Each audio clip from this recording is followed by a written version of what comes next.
Oi, gente! Eu sou o Diego. E eu sou a Wande. E você está no Divã com Deus. Existe alguma situação na sua vida que você precisa de um toque de Jesus? Tem algo que está te dificultando o relacionamento com as pessoas? Pense um pouco e vem com a gente, porque é o momento de você mostrar isso para Jesus para ser transformado. Amém.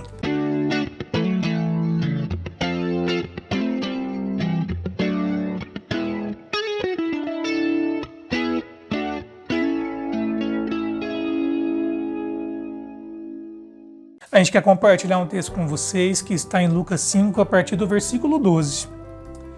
Estando Jesus numa das cidades, passou um homem coberto de lepra.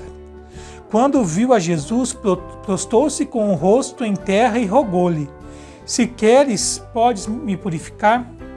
Jesus estendeu a mão e tocou nele, dizendo: Quero, seja purificado. E imediatamente a lepra o deixou.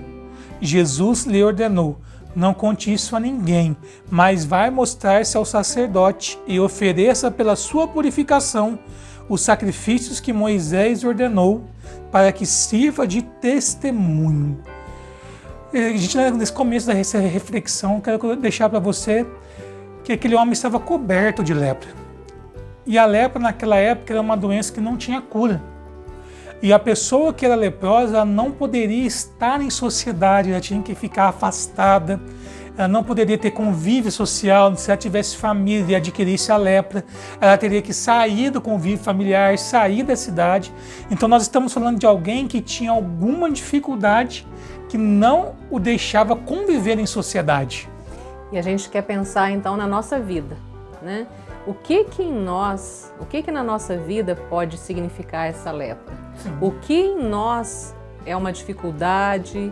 Não digo que seja uma doença necessariamente, mas é uma dificuldade, é uma limitação, é um problema que nos dificulta de estar convivendo, que dificulta os nossos relacionamentos. Sim. De repente, né, um sentimento de rejeição, de repente um orgulho, um medo.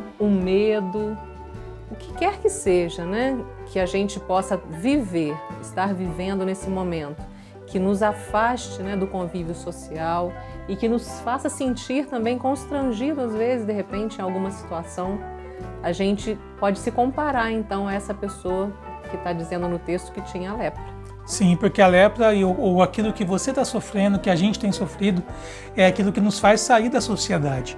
Engraçado que o texto traz para a gente que estava coberto de lepra.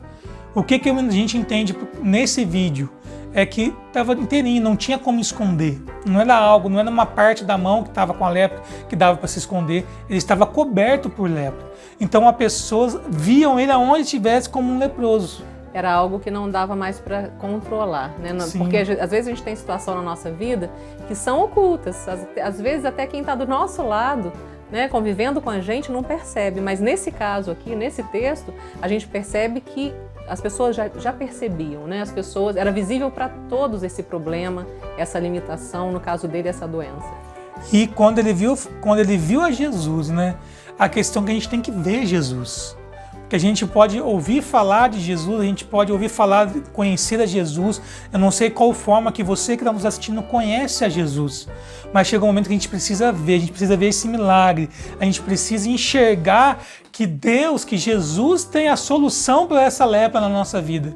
E a primeira coisa que você precisa entender para receber a cura de Jesus, você precisa quebrar o orgulho. É interessante que ele fala, normalmente, né, Jesus que pergunta para as pessoas, né, o que queres que eu te faça? Mas nesse caso, essa pessoa que tinha lepra olha para Jesus e fala: se quiseres, podes me curar.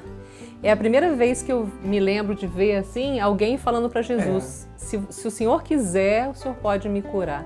O que a gente pode entender, né? Eu creio que essa cura começou nesse momento.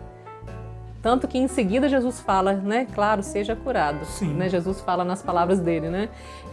Eu creio que nesse momento começou a cura, porque ele humildemente disse para Jesus: se quiseres, podes me curar. Eu creio que essa doença que ele tinha, né? Ela estava ligada a algum tipo de orgulho, alguma situação, né, que ele não conseguia de repente admitir, e essa humildade dele, né, de chegar para Jesus e dizer: se quiseres, ou seja, Jesus poderia não curar, ele entenderia isso, né? Sim. Já mostra um primeiro passo dessa cura, porque ele demonstrou humildade na nossa vida também. Tem situações na nossa vida que Deus espera que a gente fale, né? Que a gente, o primeiro passo, né? Que a gente tome o primeiro passo, que a gente assuma e que a gente se coloque humildemente diante de Deus. É verdade, e é isso que chama a atenção, né? Porque ele não esperou Jesus perguntar. A gente não sabe, o texto não fala pra gente aqui quanto tempo ele estava com lepra. Poderia ser bastante tempo, porque ele estava totalmente coberto de lepra. Então já fazia muito tempo que ele estava fora da sociedade, já fazia muito tempo que ele não tinha um convívio com pessoas que gostava. E na nossa vida, quanto tempo faz que você está lutando com algum tipo de dificuldade, que você não consegue se relacionar com seus pais, com seus irmãos, com pessoas da igreja, do seu convívio, na escola, seja onde for o local que você tem dificuldade? Faz quanto tempo que isso tem acontecido? A gente tem essa palavra para você hoje.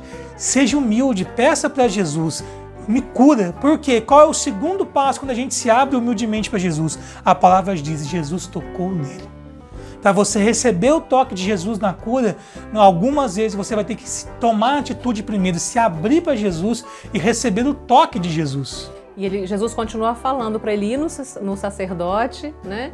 Mostrar para o sacerdote, porque naquela época era o sacerdote que testificava, né, que comprovava a cura. Hoje pode ser na nossa sociedade um médico, por exemplo, né, que a gente vai lá, faz um exame e comprova que a gente curou, que a gente está curado. Pode ser um psicólogo que também, né, vai ali confirmar que a gente conseguiu resolver aquele conflito, enfim. Sim. Mas naquela época era o sacerdote. E Jesus fala que é para ele se mostrar ao sacerdote para testemunho.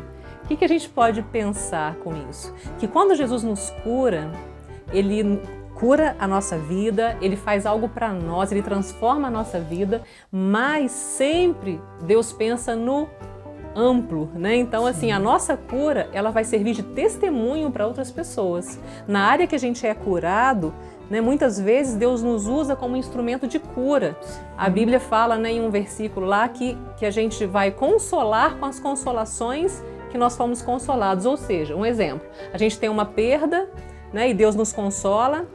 Aí alguém do nosso relacionamento passa por uma perda. E a gente, com aquela superação, a gente pode ser um instrumento de ajuda, de apoio dessa outra pessoa. Então o testemunho, ele serve para isso. Né? A bênção que chega até uma pessoa, ela é estendida, ela é ampliada, ela é compartilhada com aqueles que fazem parte desse relacionamento. E outra coisa também, o sacerdote é aquele que excluía a pessoa na época de Jesus. Ele olhava aquela lepra e falava assim, você está leproso, você tem que se afastar. E a lei de Moisés falava que ele tinha que mostrar para o sacerdote, fazer o sacrifício de testemunho e para o sacerdote autorizar ele voltar na sociedade. Então, o que a gente quer deixar para você é aquelas pessoas que muitas vezes te excluíram pelas situações que você viveu, pelas dificuldades que você enfrentou. São elas que vão respaldar realmente aquela pessoa mudou. Realmente era alguém que não dava para confiar e hoje vai confiar. As pessoas que falaram de você, que te excluíram, são aquelas que vão respaldar o milagre que Jesus fez na sua vida. O seu convívio familiar, às vezes, as pessoas que trabalham com você, né, vão perceber essa mudança e vão, né, confirmar realmente, né, que Deus fez algo por você. E essas pessoas também vão ser abençoadas, porque vão ver o poder de Deus agindo na sua vida. E esse foi o nosso vídeo de hoje. Se inscreva no canal, deixe um like. Isso, curta aqui o nosso vídeo e também segue a gente lá nas redes sociais, no Instagram, no Facebook. E que Deus te abençoe. Amém.